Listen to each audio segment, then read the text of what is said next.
Hello everybody, this is Tim from Boatshed Drop Brokers on board this 2008 Juno Marie Fisher 655 for a quick look around her cockpit and her interior to give you an idea of what there is, how it's laid out and if you might like her. So as you can see, I'm sitting in the port forward corner of the cockpit. Lovely, great big, nice and spacious cockpit. As you can see, we've got seating all the way around the edges apart from the port side. We've got provision here for a big cockpit table, which is secured inside the wheelhouse in the lid of the really nice and large engine room compartment. So once this is unlatched and lifted, that gives you really great access to all the bits and pieces down there. Very nice. But we'll start off on the port aft corner. As you can see here, we have a rod holder, nice guardrail here as well, nice handrails as well, or wooden handrails, so really easy to hold on to in weather. We've got a cleat down here, and in the port aft corner of the quarterdeck, or sorry, the cockpit and the swimming platform, between that you've got a nice swing companionway door here which locked into position, and that's nice and solid as well, so gives you protection from animals, children slipping underneath, etc, etc.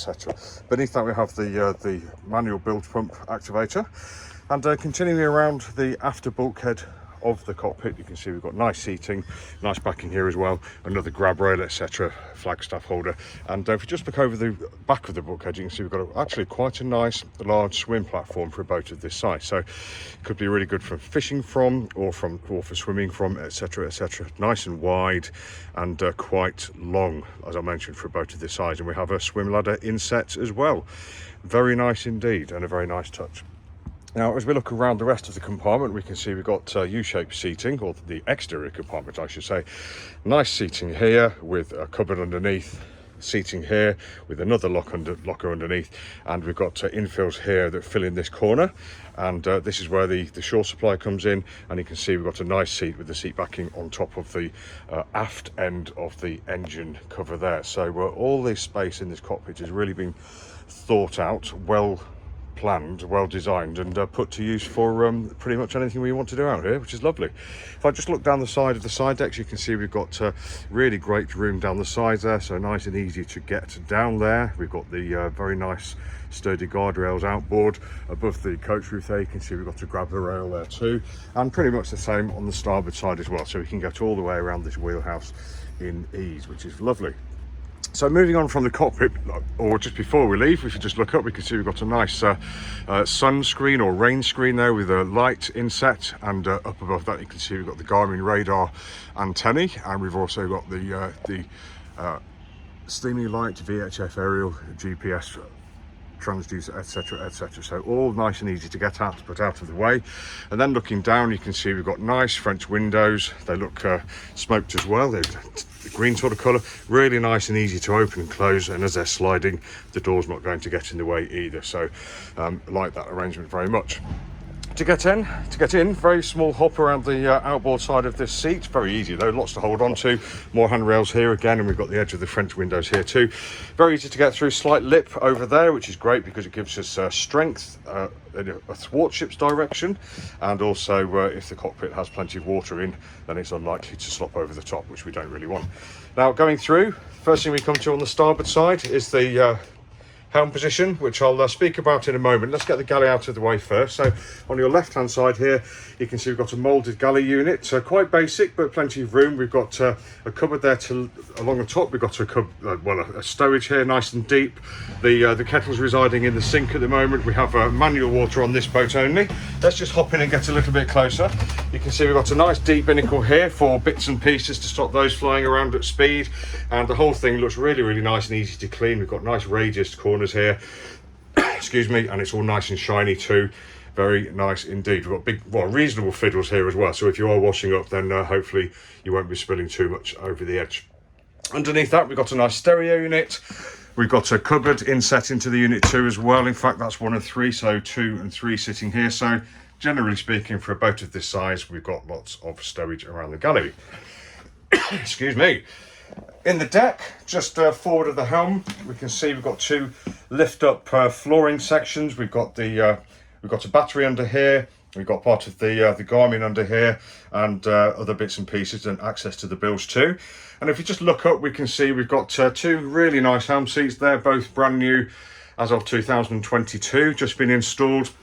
And they're on this wooden section here, which if we look around the back, we have clips or bolts. We just undo the bolts and we can just lift that up, and that gives us access, really good access to the forward end of the engine itself and the engine compartment. So really good for checking at sea. Very, very nice. And also very nice comfy looking seats. You've got his and hers, or his and his, or hers and hers, whichever it is you would like.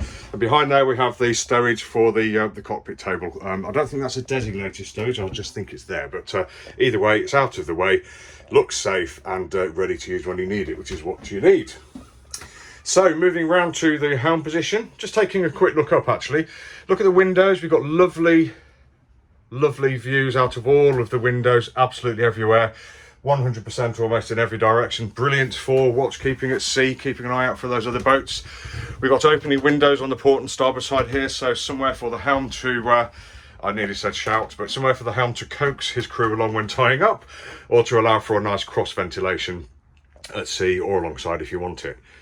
On the helm's right hand side here, on the starboard bulkhead, we've got the throttle, good and close at hand. We've got the wheel steering here. We've got a 12 volt converter to two USB chargers here. Washdown pumps with electrical switches, and the engine start, stop and speed. Fuel tank contents. Nice Garmin unit sitting under here, right in front of your nose, which should be useful when you're navigating. And then down here we've got the actual Garmin VHF unit. So really, really nice. Looks very comfortable, very ergonomic. We've got somewhere here to put your pencils, your rubbers, your keys, your drinks, etc. We've got the compass above, and we've got a heating outlet here, which should be good for demisting the windows. I think that's why that's strategically located. And we also have one down here, and we'll spot the other ones as we go around hopefully. Just notice we've got the footrail here for the helm as well, so you should be able to sit there, put your feet up, and just enjoy life in the boat. Now coming in, as I mentioned, nice and easy to get around. We've got a grab rail here. We've got the edge of the windows here. They would have to be careful not to pull these open, and then once we're in, we can traverse to this grab rail here and you're down. So really, really nice and easy. And you can see we've got a really nice piece of accommodation here. This part here is cut really wide open, so hopefully no banging of heads as we go down, but it also has the effect of letting lots of light in down there on top of the hatch, which is set into the foredeck there. So we've got light and ventilation coming in there, which is lovely.